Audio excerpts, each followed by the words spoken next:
Welcome to another edition of the GAI Report on the Digital Economy author interview series. My guest today is Professor Thom Lambert, who is the Wall Chair in Corporate Law and Governance and a professor of law at the University of Missouri School of Law. He is the author of the 2017 Cambridge Press book, How to Regulate, and he's published numerous articles on antitrust, corporate, and regulatory matters. Thom's chapter in our report focuses on rent-seeking and public choice theory in digital markets, topics that are incredibly important to understanding and discussing regulation when attempting to try and figure out both the government and firm behavior in these areas. So with that, Thom, thank you for joining me today, and it would be great if you could give us an overview of what you talk about in your chapter. Great, thanks, Matt, for the opportunity to talk about this chapter. I think I should begin by addressing why we would include a chapter on public choice and rent seeking in a report on digital platforms. And as I'm sure you know, there have been a number of these types of reports lately, one from the United Kingdom, another one from the EU. Australia's been doing stuff on digital platforms. The Stigler Center at the University of Chicago released a high-profile discussion of digital platforms. And of course, there's the House Judiciary Report that recently came out.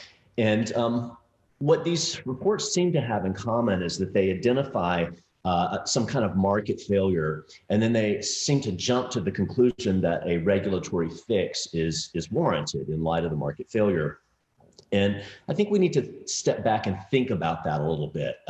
We know that government interventions, just like markets, fail in systematic ways. I mean, economists have identified situations where government intervention is often worse than the disease that it's designed to cure. And a couple of these systematic government failures, one is the Hayekian knowledge problem that the regulators, the planners don't have the information they need to allocate resources efficiently. And another one of the problems is what I call public choice concerns. So that's really the focus of my paper. And I guess I should start out by saying what public choice is and then what public choice concerns are. And so public choice is a branch of economics that looks at political behavior, basically uses the tools of economics to analyze political behavior.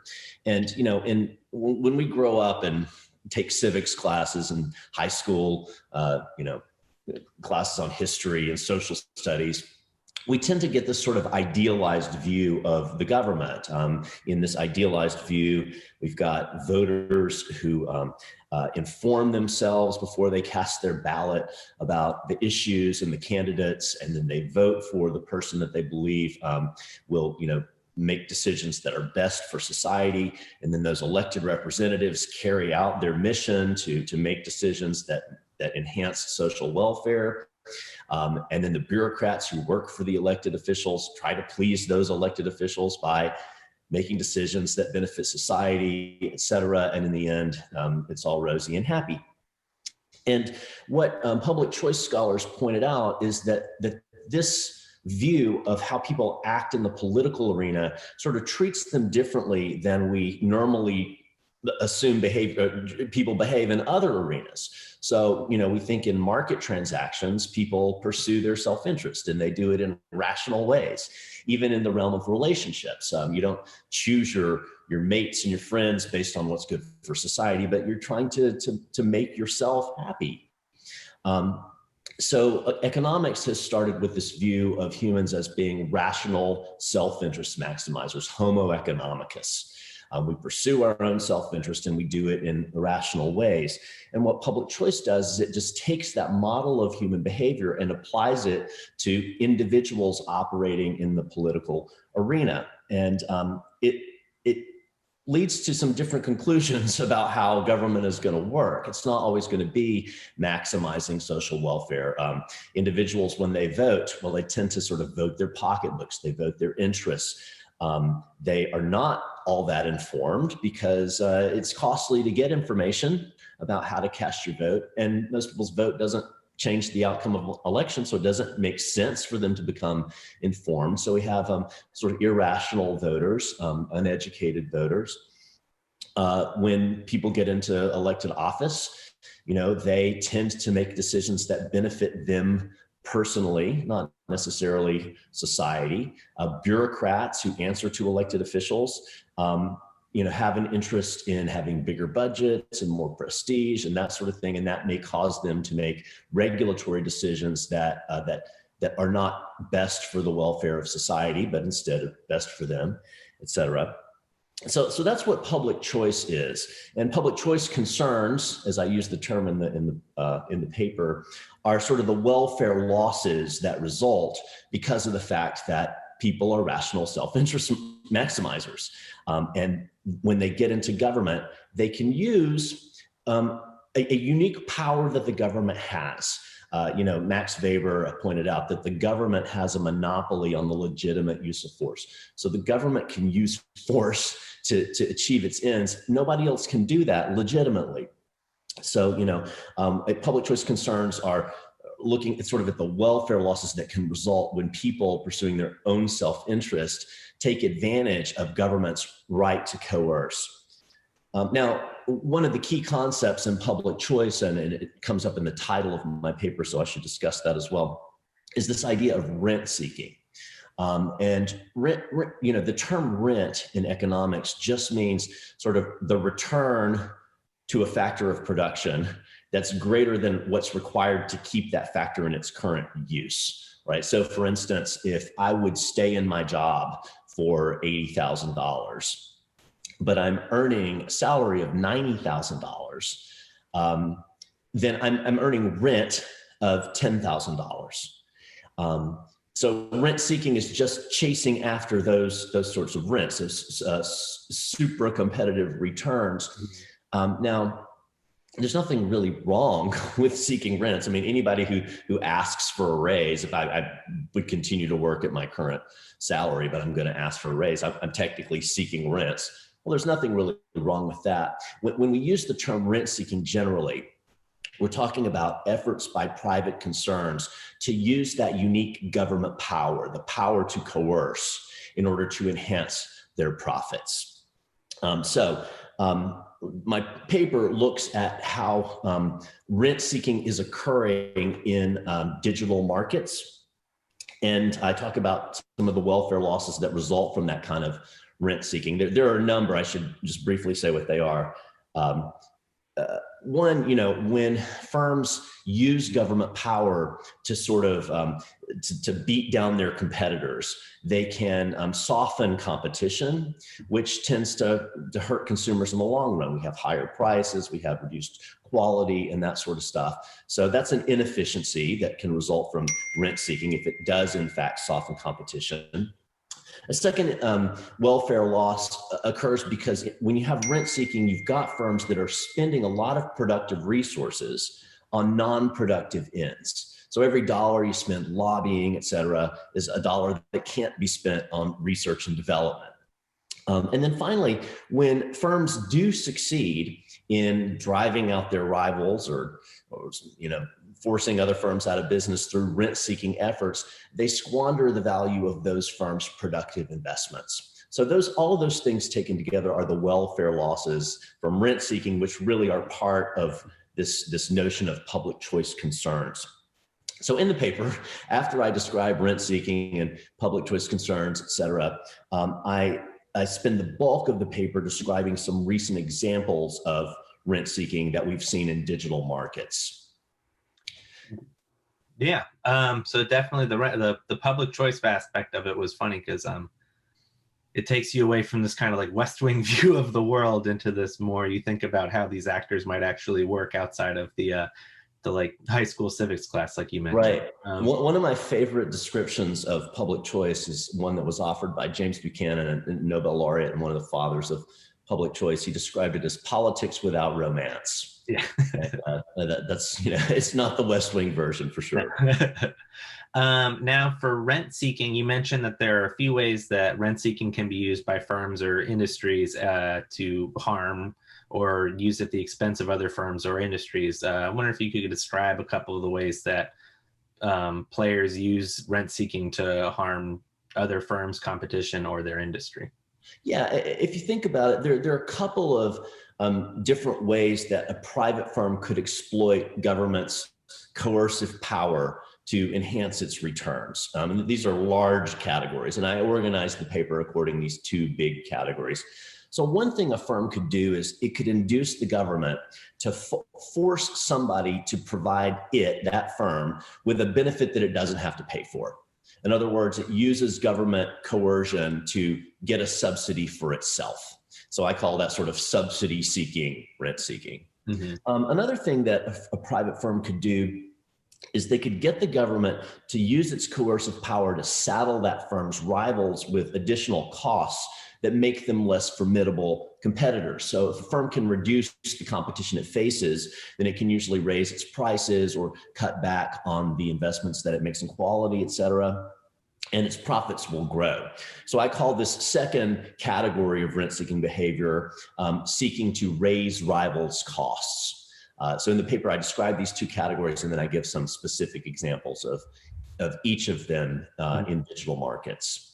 Got it. Yeah. So with this being the bulk of your paper, I think it makes sense to dive in a little bit into each of these categories: the seeking an effective subsidy and raising rivals' costs. So starting with seeking an effective subsidy, could you give us a couple examples of that activity in digital markets?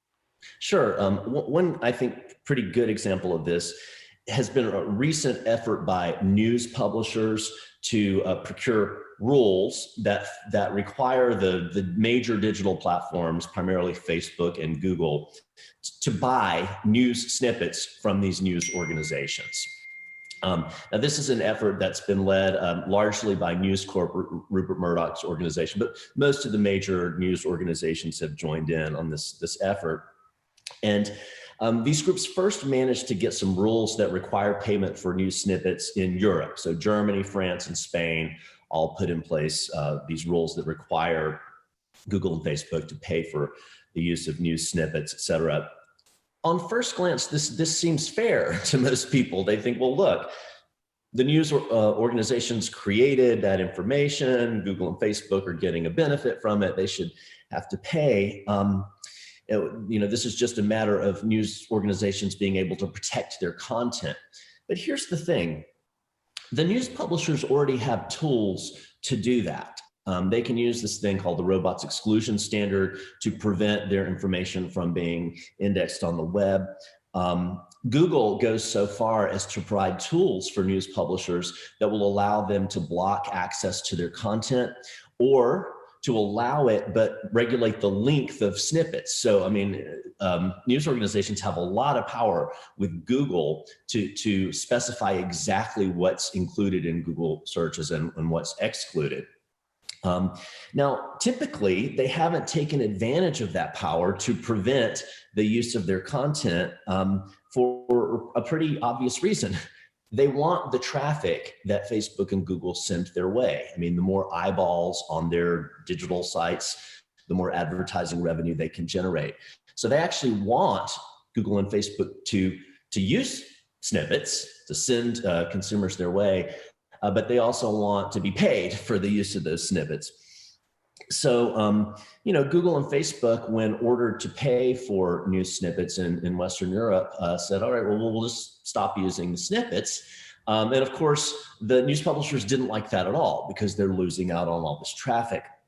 So, of course, they go to the government and say, wait a minute, make them use our snippets. And France did that.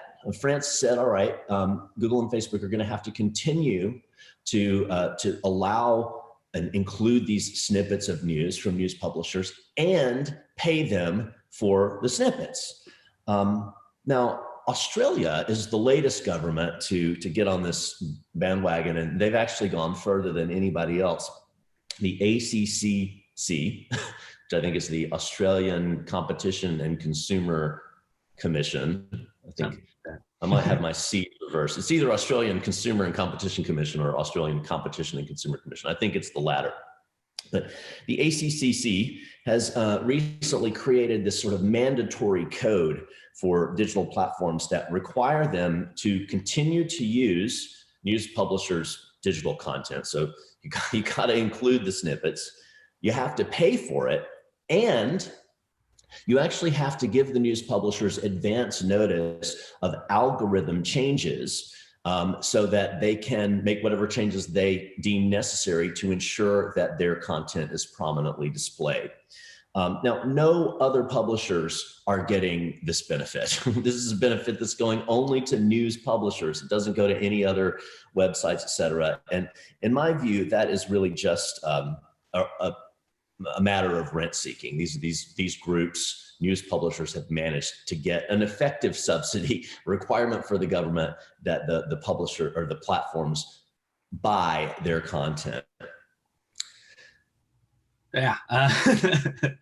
When I was reading that, I was like, this is pretty crazy. And before we get to the second version of it, is there a reason you think these newspaper companies and organizations have been so successful in procuring these subsidies? Because you could think maybe they get it in a couple smaller places, but it's been pretty widely successful in getting the platforms to have to pay for the content to be on there or something like that, when the benefit seems to go solely to the news organization. Yeah, I think that public choice theory provides a good answer to this question. Why have the news publishers succeeded in this effort? Well, news publishers have been able to play on the personal interests of policymakers. I mean, that's the nature of public choice and rent seeking. Is you, a private firm, want to play on the private interests of government officials, and of course, policymakers don't want to run afoul of those that are responsible for the news. I mean, that's one group that you want to keep really happy. So these are politically powerful organizations. So I think that's one of the reasons they've been so successful. Another reason, though, is they've been able to take advantage of this dynamic that public choice has identified that I talk about a bit in the paper. We refer to it as the bootleggers and Baptists syndrome. And this term, bootleggers and Baptists, comes from an economist, Bruce Yandel, who wrote a wonderful piece identifying this dynamic that you often see in the regulatory context. You can imagine that the term bootleggers and Baptists comes from the Prohibition era. Yandel pointed out that when liquor was prohibited in the US, there were really two groups that were pushing hard for that and pushing hard to maintain the prohibition. One group was the bootleggers. The bootleggers like prohibition because, if legal alcohol sales are prohibited, then illegal alcohol sales can, you can charge monopoly prices as illegal alcohol seller. You can charge higher prices at least. And so bootleggers had a private interest in prohibition. But, it's hard to run to the legislature and say, please prohibit competition so that I can earn monopoly profits. I mean, that's politically unsavory. So the bootleggers needed another group that had a more politically attractive face. And turned out that there was such a group, Baptists. Baptists emphasized, the social harms of alcohol, et cetera. So Baptists could kind of be the public face of the campaign in favor of prohibition. Bootleggers are kind of operating behind the scenes. We see this often. We'll have one group that benefits from some sort of protectionist regulation, but they can't publicly make the case for the rule because the reason that they're in favor of it is not a pro-social reason. So they find some group to go out and make the pro-social case. So in this fight that the news publishers have had to try to get payment for snippets, they've relied very, very heavily on these sort of pro-democracy groups, talk about the importance of a free press, all of that kind of stuff. They've let those groups make the case for why the government should effectively force Google and Facebook to provide a subsidy to these news organizations. And they've been really successful with that. Yeah. Now, you mentioned a second example of subsidy seeking that has been in the news a lot recently, and kind of fortuitously, we got one of the bigger examples of it while we were putting together this report. So I'm wondering if you could talk about that second kind of form of subsidy seeking that you discussed in the chapter. Yes, absolutely. So the second example that I give in the paper of subsidy seeking, the subsidy seeking version of rent seeking, involves the efforts by digital app producers to sort of take a free ride on the investments that Apple and Google have made in their mobile ecosystem. So for Apple, we have the iOS operating system that's used on iPhones and iPads, et cetera.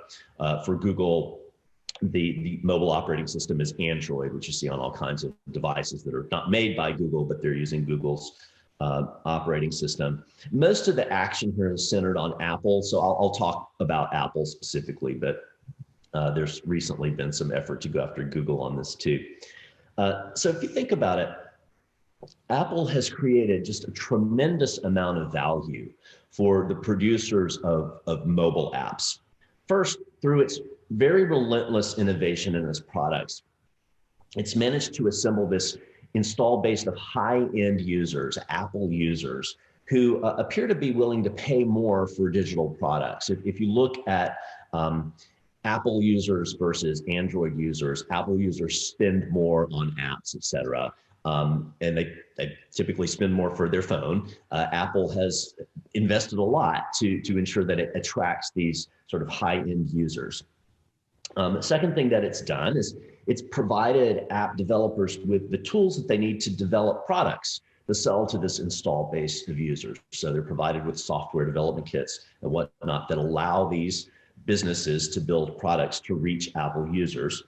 Apple then certifies those products, apps that are created, through its app review process, which is really quite labor intensive. Apple wants to make sure that any app that's sold for an iPhone or an iPad is safe and effective. And so they spend quite a bit of resources ensuring that that's the case. And then finally, Apple provides sort of retailing services to app developers. It draws consumers' attention to apps that they're particularly likely to enjoy, et cetera. So these third-party app developers receive a huge amount of value from what Apple has done. Now, from the very beginning, from the time when Apple was just a tiny bit player in the mobile operating systems market, it's had a set of rules that were designed to ensure that it's compensated for the value that it's producing for these third-party app developers. And these rules basically say that the app developers have to share 30% of revenue that they earn from licensing their apps with Apple. There's some exceptions to that, and sometimes they only have to pay 15%, et cetera. But for present purposes, we can say there's a 30% revenue share. Now, when Apple distributes a free app to consumers, Apple gets nothing, right? So it still provides a lot of services to the app developer who probably makes money on the app through selling advertising and that sort of thing, but Apple doesn't get a penny for that. It only gets paid when somebody buys an app or someone makes an in-app purchase on that app. Now, several developers of apps that have now gotten really popular have decided that they're unwilling to continue selling or sharing revenue with Apple. And one of these, the first one to make a big splash, was Spotify, the streaming music service provider. The vast majority of Spotify's apps that are downloaded from Apple's App Store have been free. So Apple receives nothing for certifying the app, distributing it, drawing consumers' attention to it, all that sort of stuff. Spotify has now removed users' ability to buy subscriptions to upgrade to Spotify Premium from within Apple's app. So Apple is not getting a penny from Spotify. But even this is not enough for Spotify. They want to force Apple to continue to certify and distribute their apps and many upgrades to their apps, but also allow for in-app subscriptions, upgrades to Spotify Premium that forego Apple's payment system so that Spotify doesn't have to share any revenue with Apple. I mean, they're trying to take a complete free ride on Apple. And they've had some success. In the EU, the Competition Commission has opened an investigation into Apple's App Store policies, basically based on Spotify's complaint. So that's ongoing. Now, you mentioned when you introduced this that we've seen some similar developments recently in the U.S. And as you know, that happened after I drafted the first the first version of my chapter, and then I had to go back and add quite a bit to discuss this new development. But of course, what we're talking about here is the lawsuit that was filed by Epic Games against both Apple and Google. Epic, as you know, is the producer of this very popular Fortnite video game. And it has sued Apple and Google basically for two things. It's claiming that they have restricted distribution of apps outside of their app store. Apple explicitly does that. Google, according to Epic, has made it difficult to distribute apps outside the Google Play Store. And then Epic complains that Google and Apple are requiring in-app purchases using their own payment system, which allows them to take this 30% revenue share. And Epic doesn't want that requirement because they don't want to have to pay the 30%. So Epic is sort of making a similar move to Spotify, using U.S. antitrust law to try to force Google and Apple to change their app store policies so that Epic doesn't have to share revenues with Google and Apple. Yeah. So in the Epic claim, I'll admit to having read the Apple one fully through, but not the full Google one. So what do you think about Epic's actual antitrust claims in these cases on the merits? Yeah, so I think they're pretty weak, which is part of the rent-seeking story. I mean, to me, these are very weak claims, and I'll tell you why I say that. Really, one giant reason and two other reasons. So one reason I say these are weak claims is that the policies that Epic is complaining of are clearly not a product of market power. Right. So the policies, the restriction on distribution of apps, the requirement to use the payment system provided by the platform, these and to share revenue, these were policies that were put in place when Apple and Google had minuscule market share in mobile operating systems. It's not that they're monopolists and now they put in place these schemes to collect monopoly profits. No, they had those schemes in place before they had any market power at all. So, the policies are not a product of market power. The second thing I think here is that these policies have obvious pro-competitive justifications. Having some restrictions on the distribution of apps used on your mobile operating system's platform is necessary for quality control. I mean, your business is going to suffer if there are a lot of apps out there that are bad, that don't work well on your operating system, that corrupt the operating system, cause problems for the hardware, all of that kind of stuff. So of course you have an interest in preserving that sort of quality, and consumers in the long run are better off if producers of operating systems, et cetera, can protect the quality of their wares. Now, the other policy that Epic is complaining of, you have to use the in-app purchase system, which allows Apple and Google to collect revenue share. Well, of course, that's just the way that Apple and Google are getting compensated for all the services that they provide. And if they couldn't do that, they're going to be free ridden upon. And we know that when there's free riding, companies tend not to invest in the activities that are being free ridden upon. So, I mean, they're pretty obvious pro-competitive justifications for these restraints. But here's the biggest problem, I think, with Epic's antitrust claims, right? So if you think about what antitrust does, antitrust prohibits the creation of market power. Section 1 of the Sherman Act prohibits contracts, combinations, and conspiracies and restraint of trade. So these agreements that create some kind of market power. Section 2 of the Sherman Act prohibits monopolization, unreasonably exclusionary conduct that creates or enhances, expands somehow market power. So in both cases, what we're looking at is, does the complained of behavior expand, create, enhance market power in any way? And here's the problem in the Epic case. The policies that Epic complains of do not in any way expand the market power that's held by Apple or Google. Now, Apple and Google, use these policies to extract surplus from app developers to get some compensation for the services that they provide to app developers. But if we got rid of the policies that Epic is complaining of, Apple and Google could still do this. They have other ways to extract that surplus. So Apple and Google control their operating systems. They control access to the operating systems. If they couldn't charge, collect this 30% revenue share through the App Store, they could charge app developers a fee for access to the APIs necessary to build on the operating system, et cetera. They would still have a way to extract surplus. So these policies aren't in any way enhancing the market power of Apple and Google. And for that reason, I think these are just very, very weak claims that are unlikely to succeed.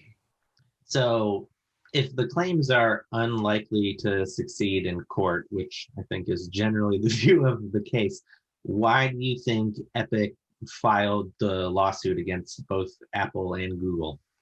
Yeah, this is an interesting part of the story. Of course, I'm speculating a bit. I don't know why they did it, but it seems to me that, number one, Epic doesn't like the way that Apple and Google are collecting revenue from app developers.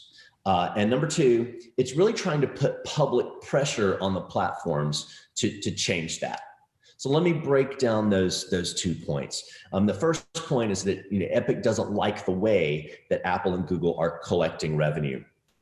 The way this works now, if app developers are going to share revenue on sales of apps and in-app purchases with Apple and Google, that means that producers of popular paid apps pay a lot more than producers of unpopular paid apps. So basically, the really popular paid apps like Fortnite, like Spotify, end up subsidizing upstarts. These new apps that aren't generating a lot of sales to consumers, et cetera. Now, from a consumer standpoint, that's probably terrific. It's going to lead to the creation of more apps. You can kind of get subsidized at the beginning when you're developing your app, and then when you become successful, you have to pay more. So from a consumer standpoint, that's probably terrific. But from the standpoint of the developer of a successful app, they don't like that. They would like for Apple and Google to collect money from app developers in a different way, in a way that is not so focused on the successful apps, right? So Epic doesn't like the way Apple and Google are monetizing their control over their mobile operating system. Now, my second point was that I think this lawsuit is not so much about achieving a legal victory as it is about putting public pressure on Apple and Google to change the way they do things. As I mentioned, the claims from an antitrust standpoint are pretty weak. If Epic succeeded in getting the App Store policies changed, that doesn't actually reduce Google and Apple's market power in any way. I mean, they could still collect from app developers. They just have to do it in a different way. So I think that the claims are weak. And when you couple the weakness of the claim with the very high profile manner in which Epic filed these lawsuits, I think it becomes apparent that this really is a PR stunt. Now, I'm sure you know this, Matt, but for those who don't know, it's kind of an interesting story, the way these lawsuits got filed. Epic started out by breaching its contracts with Google and Apple. I mean, it agrees as an app developer not to include anything in an app that will allow users to avoid the revenue share. So don't include another kind of payment method besides the platform's in-app purchase method in order to evade, paying 30% revenue share to Google and Apple. Epic breached its promise not to do that by including in an app update a way for users to avoid using the in-app purchase system and thereby evade the revenue share. So, they submit these apps to the App Store, Apple's App Store and Google's Play Store, and promptly Apple and Google remove the apps. They're in breach of the agreement. Immediately, Epic files complaints against Apple and Google, and they're not little complaints. These are 60+ page complaints that were obviously prepared in advance. The breach of the agreement was just a trigger to get lots of attention, media attention, to these lawsuits that got filed. Right when they filed their lawsuits, Epic released this commercial, which is actually quite clever. I will give them a lot of credit for producing a clever, very enjoyable commercial. But there was this classic commercial that Apple released in 1984 in connection with the release of the Macintosh personal computer. That shows basically Apple going after Big Brother, like the George Orwell's 1984 Big Brother. It's supposed to be IBM, the personal computer monopolist. So the ad that Epic released in connection with its filing of these complaints pretty much mirrors that 1984 Apple commercial, except now the bad guy, Big Brother monopolist, is Apple. It was clever. It got a whole lot of media attention. A lot of consumers looked at it, et cetera. At the same time, Epic launched this Twitter hashtag free Fortnite, so it's a big PR campaign about this lawsuit. And within a couple of days, a few days, Epic filed more than 100 pages of briefing on an emergency motion seeking a temporary restraining order, saying we're being irreparably harmed. And of course, the response to that is, well, if you had just filed your lawsuit without first breaching your agreement with Google and Apple, you wouldn't be in the position that you're in right now. You created this emergency. So the court denied their motion for emergency relief. But in any event, what all of that suggests is that these lawsuits by Epic are really not about achieving a legal victory. They're really about putting public pressure on Google and Apple to change the way that they charge developers, app developers, for the right to produce for their operating systems, in a way that doesn't reduce the market power of Apple or Google in any way, but is beneficial to those successful app developers. To me, that's really rent seeking. I mean, you're trying to use the power of the government in order to extract more surplus for yourself.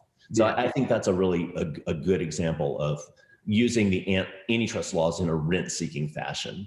Yeah, the PR campaign around that, especially day of and the couple following days, was very interesting to watch. And from a PR perspective, they definitely hit it out of the park with that.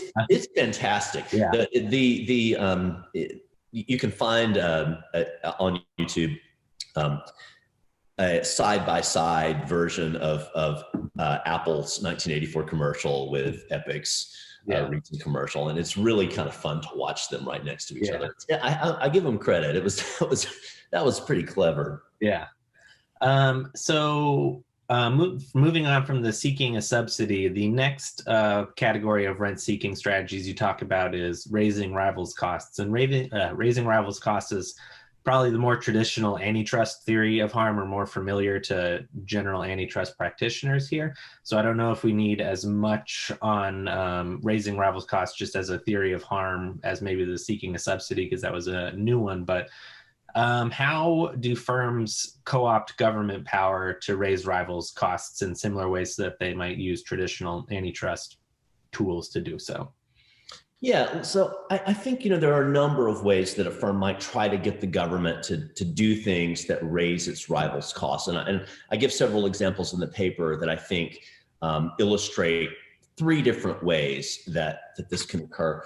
But one thing that a firm could do is to lobby the government to impose rules that it can comply with pretty easily, but its rivals are going to have a hard time complying with.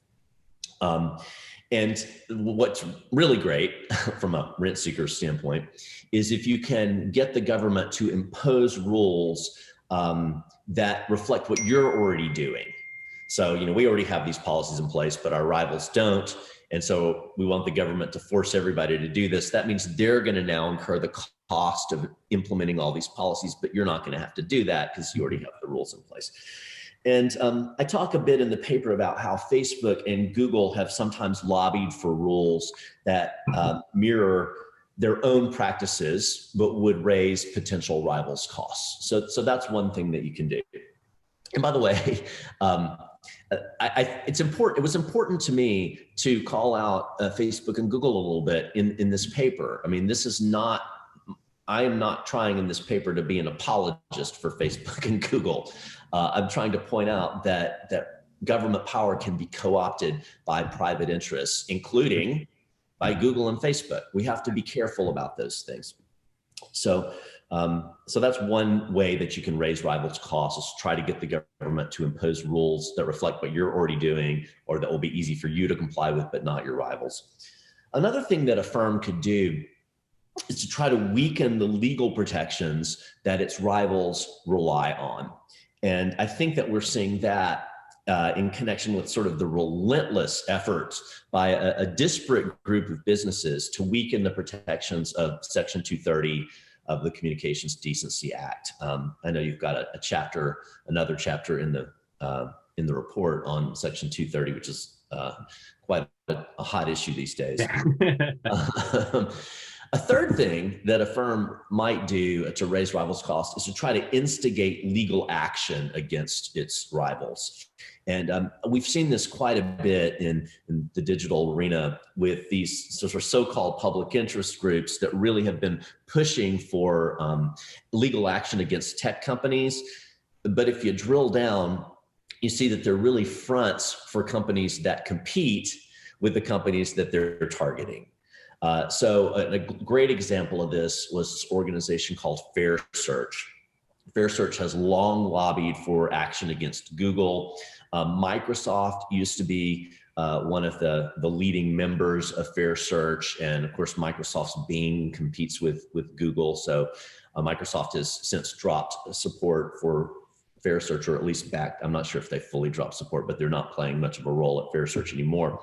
But the company that now seems really in control of Fair Search is Oracle. Well, Oracle competes vigorously with Google in cloud computing, and of course benefits when Google faces legal woes. So Fair Search is a good example of this.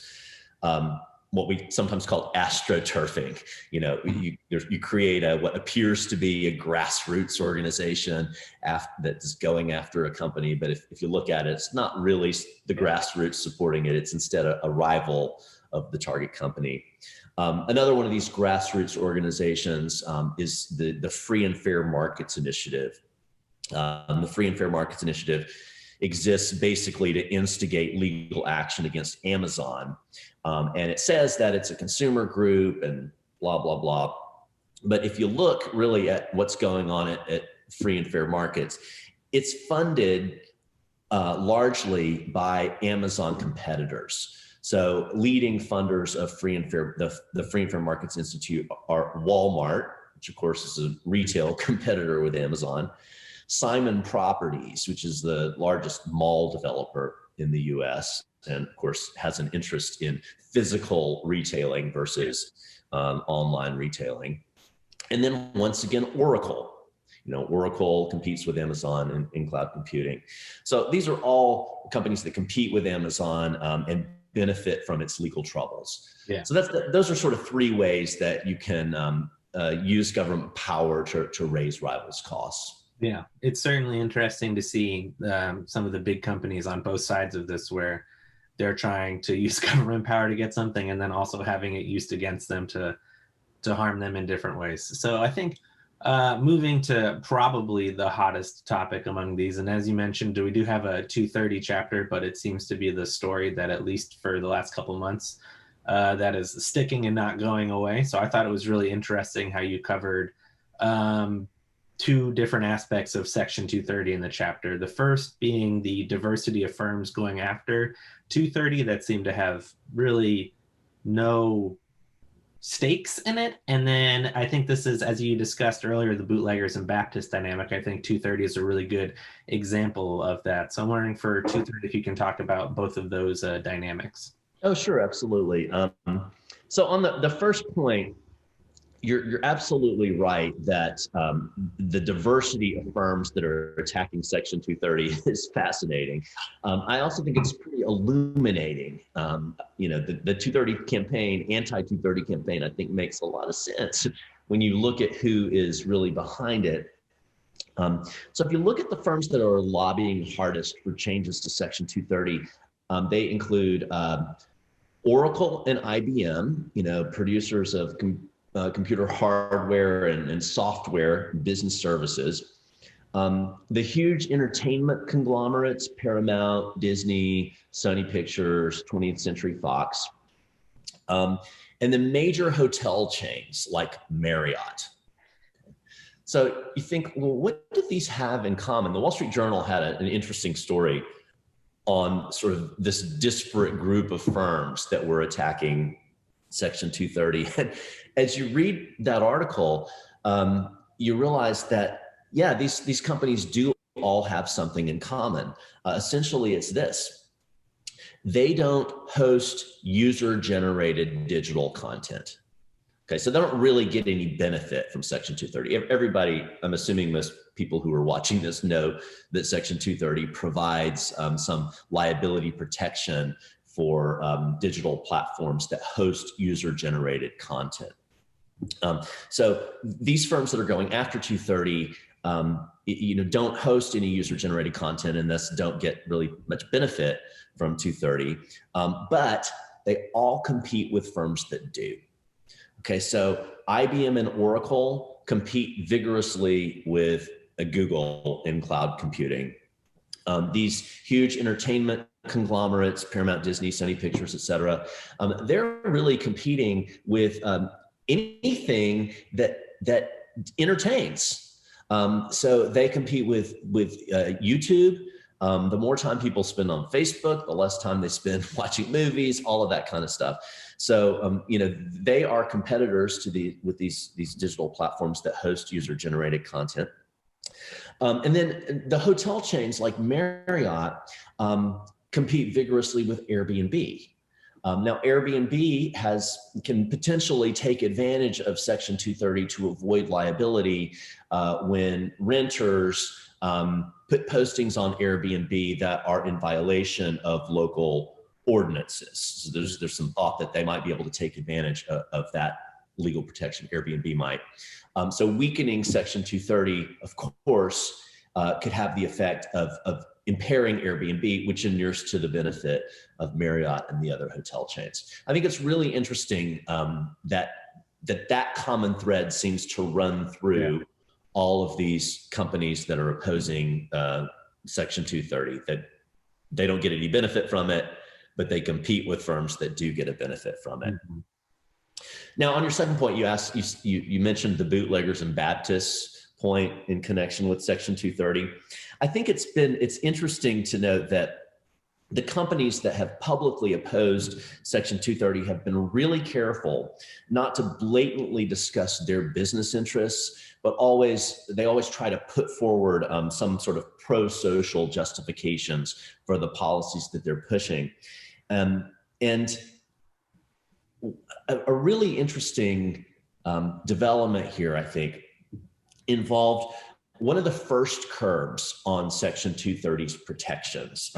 There were a couple of pieces of legislation, one in the House and one in the Senate, that were aimed at sex trafficking and curbing liability protection under Section 230 in order to prevent sex trafficking. So one was called the SESTA, Stop Enabling Sex Traffickers Act. The other was called FOSTA, Fight Online Sex Trafficking Act. There are obviously lots of good reasons to support anti-sex trafficking legislation. But it's kind of curious to see what businesses came out in support of that. I mean, it seems like there are tons of businesses that would get some sort of goodwill for taking a stand against online sex trafficking. But the ones that did were ones that would benefit from curbing 230 generally. So sort of some of the leading proponents of these two statutes, SESTA and FOSTA, were IBM, Oracle, and the major entertainment companies. Now, their business doesn't really have anything to do with sex trafficking. And of course, they can get some goodwill for supporting this anti-sex trafficking legislation, but tons of other companies are in the same boat and didn't join the campaign. It seems to me that the reason that these companies were so vocal in support of SESTA and FOSTA is that they realized that if we can curb Section 230 here, it's going to be easier to curb it next time around. Right? So they've sort of picked a Baptist case to get their foot in the door to pursue a strategy that at the end of the day is going to be bootlegging. Yeah, that's very interesting. I don't think 230, the debate is going anywhere soon, as we have a lot of new fun updates coming out at some point, probably either later this year or early next year, that we'll have to see. I'm excited to read the chapter in the report on Section 230. It's one that I'm most looking forward to. Yeah, it's very, very good. So to wrap up a little bit, first, thank you so much for being very generous with your time today. I really appreciate it. Two kind of more general questions. One is for people looking to learn more on rent seeking and public choice in general. Do you have any articles or books that you would recommend outside of the chapter you have coming up in the report? Well, of course, being a rational self-interest maximizer, Matt, I'm going to take the opportunity to plug my own book. No, I did write this book called How to Regulate a Guide for Policymakers that tries to look at the ways markets fail, goes through all the classic market failures and explains, how that can happen and bad results can occur when you have these market failures. But it also looks at systematic government failures. And one of the things that I focus on throughout the book is these sort of adverse public choice concerns. And the point is to try to figure out a way to minimize the total cost of failure. So the sum of market failure losses plus the sum of government failure losses, if we can keep that as low as possible, we have sort of optimal regulation. That's what that book is about. So, I would recommend that. Let's see. If you want just a quick introduction, I think you can just get this on the internet, but David Henderson, the economist, has a nice explanation of rent seeking in a book that he put together called the Encyclopedia of Economics. I know that it's available just online, so you can sort of search for that.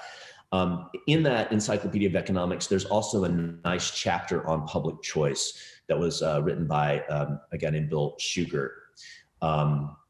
So I would start there, and then both of those pieces, the David Henderson's piece and Schugert's piece, have a little bibliography that points to sort of the primary sources.